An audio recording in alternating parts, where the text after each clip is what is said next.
یہ اپنے آپ کو غلط ثابت کرنا کہ ہاں غلطی مجھ سے بھی، خطا مجھ سے بھی، اور اس بنیاد کے پر نفس کے اندر عاجزی پیدا ہوتی ہے، سرکشی پیدا نہیں ہوتی. تو یہی وہ چیز ہے جو بیان کر رہے ہیں کہ نفس کی رعونت اور طیش سے پاک نہیں ہو پاتا ہے نفس. دعا جو آپ صلی اللہ علیہ وسلم سے ثابت نہ ہو اس کے آگے بیان کرتے ہیں اس کو اللہ سے قریب کرنا، اس کے رب سے تعلق جوڑنا، یہ ساری چیزیں اس کے اندر نہیں ہوتی. نفس میں امید اور ڈر و خوف کا ہونا، ان بدعتی دعاؤں میں نہ کسی کو اطمینان حاصل ہوتا ہے اور نہ ہی وہ سیدھے راستے کی طرف رہنمائی کرتی ہے.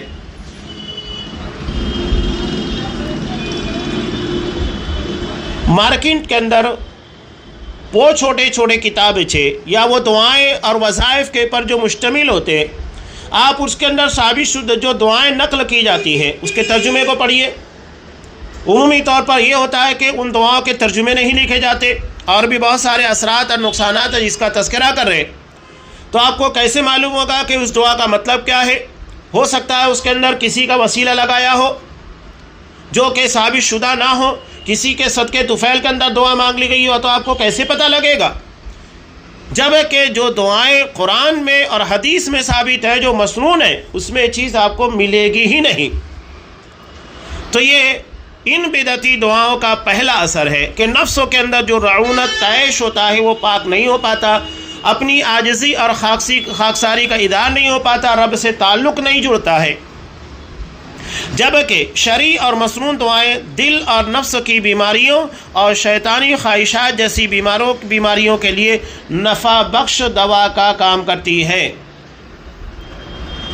دعا کے اثرات ہیں. اگر آپ مسنون دعا کا ترجمہ پڑھ لیں، سمجھ لیں، تو یقینی بات ہے کہ اس کا اثر آپ کی زندگی کے اندر ہوگا. علامہ ابن قیم رحمۃ اللہ علیہ کہتے ہیں کہ میں مکہ کے اندر تھا ایک طویل مدت کے لیے. وہاں میرے پاس جیب خرچ تک نہیں تھا، کھانے کے لیے کچھ نہیں تھا. اس عالم میں مجھے بیماری لگتی تو میں سورہ فاتحہ پڑھ کر دم کر لیا کرتا، اس سے اللہ مجھے شفا دیتا. ایک لمبی مدت تک میں نے صرف سورہ فاتحہ کے ذریعے اپنا علاج کیا. یہ یقین، توکل اور اعتماد کی بات ہے. اللہ کے پر آپ یقین کیجئے، یقیناً اللہ آپ کے ساتھ ویسا ہی کرے گا جیسا آپ امید کرتے ہیں. تو یہ حضرت علامہ ابن قیم ہے، جیسا اللہ سے انہوں نے اعتماد کیا، یقین کیا، اللہ کی ذات کے پر بھروسہ کیا، اللہ نے ویسا ہی ان کے ساتھ کیا. تو یہ بہت اہم چیز ہے. تو یہ مسنون دعائیں نفس کی بیماریوں اور شیطانی خواہشات جیسی بیماریوں کے لیے نفع بخش دوا ہے. اور جس نے اس کے بدلے بدعتی دعاؤں کا اہتمام کیا، اس نے اعلیٰ اور بہتر کو کمتر اور حقیر کے ذریعے بدل دیا. یعنی جو سب سے بہتر تھی مسنون دعائیں انہیں ترک کر دیا، اور جو کمتر اور حقیر تھی یعنی آپ صلی اللہ علیہ وسلم سے ثابت نہیں تھی اس کو اختیار کیا. اب یہاں دوسرا نقصان، دوسرا اثر بدعتی دعاؤں کا جو آپ صلی اللہ علیہ وسلم سے ثابت نہیں ہے اس کا بیان کر رہے ہیں. یہ کہتے ہیں کہ بدعتی دعاؤں کی وجہ سے بندہ بڑے اور عظیم اجر و ثواب سے محروم ہو جاتا ہے. کیوں محروم ہو جاتا ہے؟ اس کی وجہ بیان کریں. جو اجر و ثواب اس شخص کو ملتا ہے جو مسنون دعا کو لازم پکڑتا ہے. مسنون دعا کا سب سے بڑا فائدہ یہ ہے کہ وہ دعائیں قرآن سے ثابت ہے، حدیث سے ثابت ہے. تو ان دعاؤں کا یقینی طور کے پر ہمیں عبادت کا ثواب ملے گا، اس لیے کہ ہم نے مسنون دعاؤں کا اہتمام کیا ہے. بندہ جتنا وقت دعا کرے گا اتنا وقت اسے عبادت میں شامل کیا جائے گا اور اس کا فائدہ اس کی زندگی کے اندر ہوگا، اس کا اثر ہوگا. لیکن اگر آپ نے غیر مسنون دعا مانگی تو آپ کو عبادت کا ثواب نہیں ملے گا، اس لیے کہ وہ ثابت ہی نہیں ہے. اور اس کی اسی طرح تطبیق دیتا ہے جس طرح وہ وارد ہوئی ہے. بے شک وہ سبقت حاصل کر لیتا ہے اور رب کے عطیات و سخاوت کے پیچھے لگا رہتا ہے. اس کے برخلاف جو بدعتی دعاؤں کے ذریعے دعا کرتا ہے وہ اپنے نفس پر اجر و ثواب سے محروم ہو جاتا ہے اور اسے اللہ کی ناراضگی و غصے کے لیے پیش کرتا ہے. اس لیے کہ جو دعا اللہ نے خود بتائی اسے چھوڑ کر آپ انسان کی بنائی ہوئی دعا کا اہتمام کریں گے تو اللہ ناراض نہیں ہوگا تو کیا ہوگا؟